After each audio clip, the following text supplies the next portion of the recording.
アリと何一つ変わらない。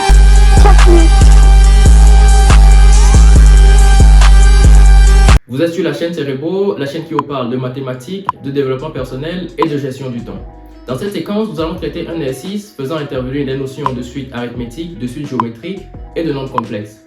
Si tu es nouveau sur cette chaîne, n'oublie pas de t'abonner et d'activer la cloche de notification pour être averti à la sortie d'une nouvelle vidéo.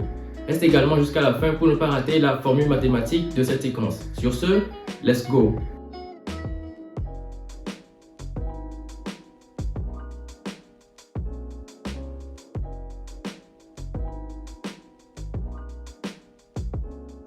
On va exprimer UN et VN en fonction de N.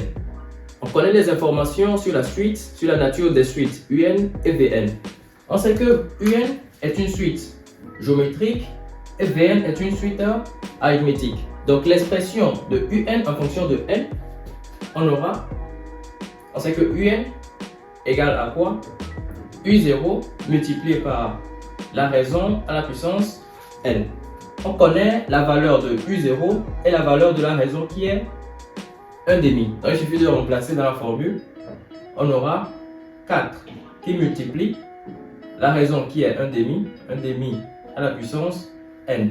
On peut réécrire ceci. On sait que 4, c'est 2 à la puissance 2 qui multiplie 1 sur 2 à la puissance N. Je peux continuer en écrivant que ceci c'est 1 sur 2 à la puissance moins 2 qui multiplie 1 sur 2 à la puissance N.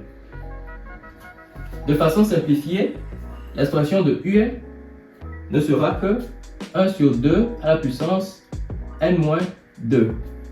Ensuite, on va déterminer l'expression de Vn en fonction de N.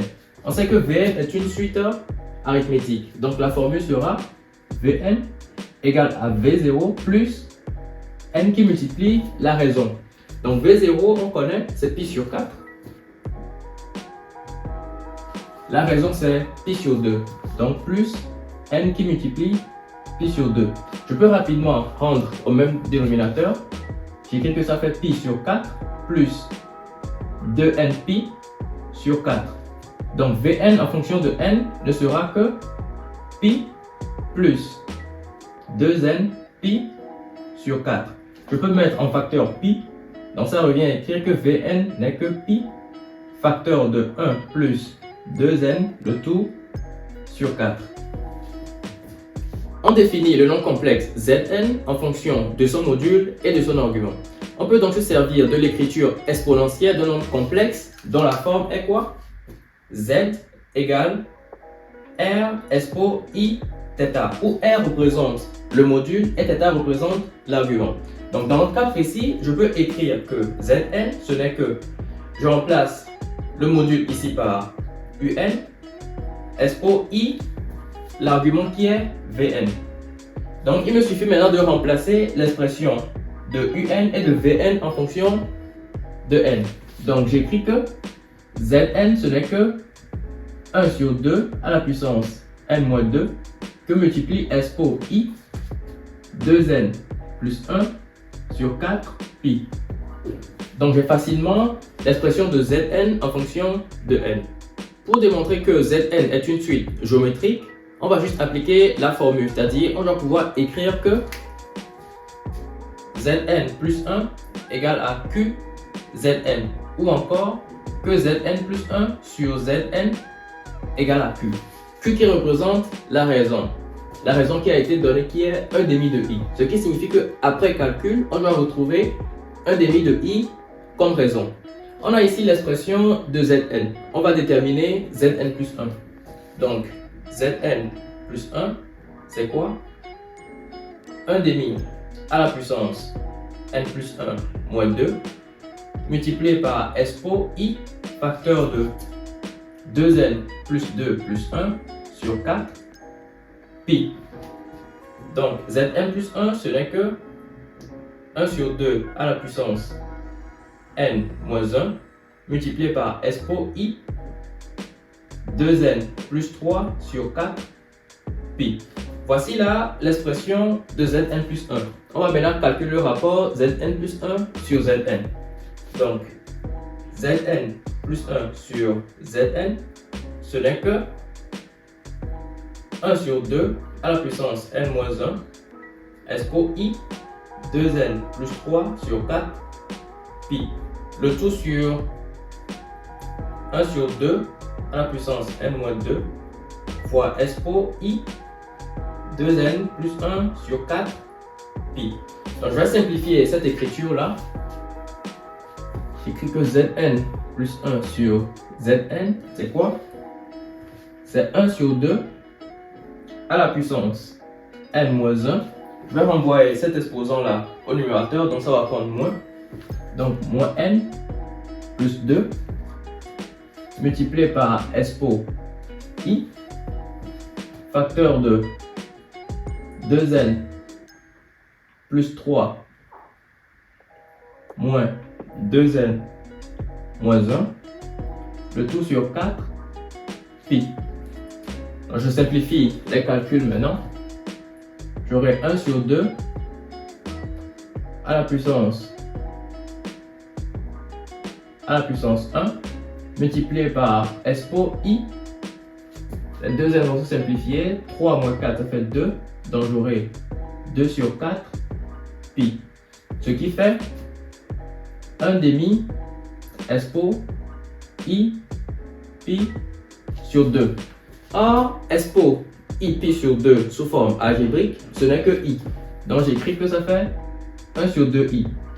Je viens de trouver que Zn plus 1 sur Zn égale à demi de i. Ce qui me permet de conclure que Zn est une suite géométrique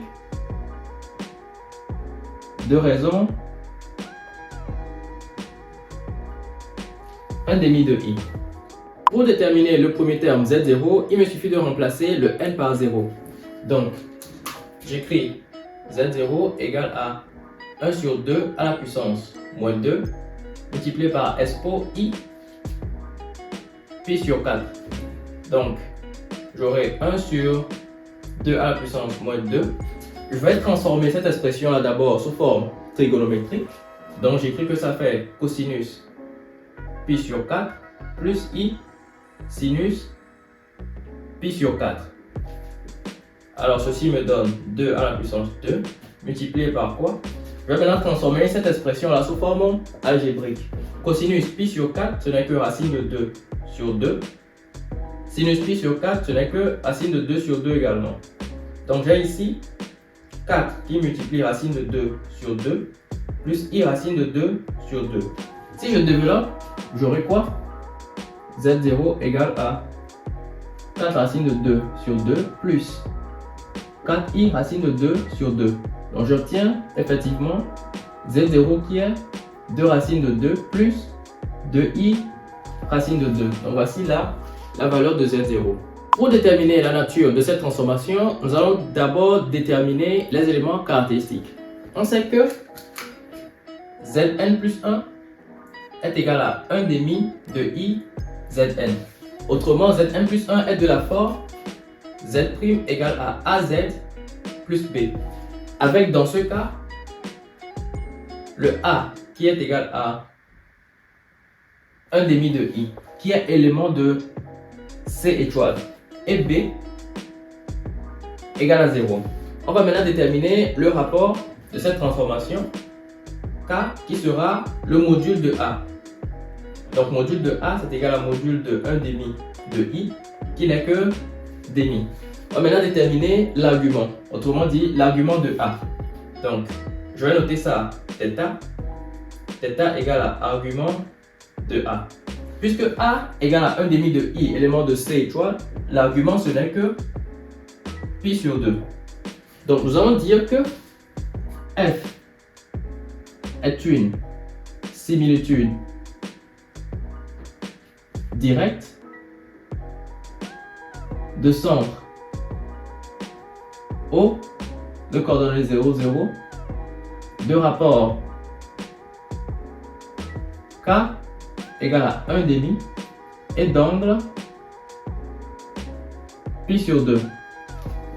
Tout simplement. Donc voici là la nature de la transformation grand F. La formule mathématique de cette séquence, ce n'est que la formule d'Al-Kashi qui dit que si ABC est un triangle, alors BC au carré, ce n'est que AB au carré plus AC au carré moins 2 fois AB fois AC fois le cosinus de l'angle en A. Magnifique, n'est-ce pas? J'espère que vous avez aimé la vidéo. N'oubliez pas de lâcher le pouce bleu, de vous abonner et de laisser un commentaire. Sur ce, à la prochaine.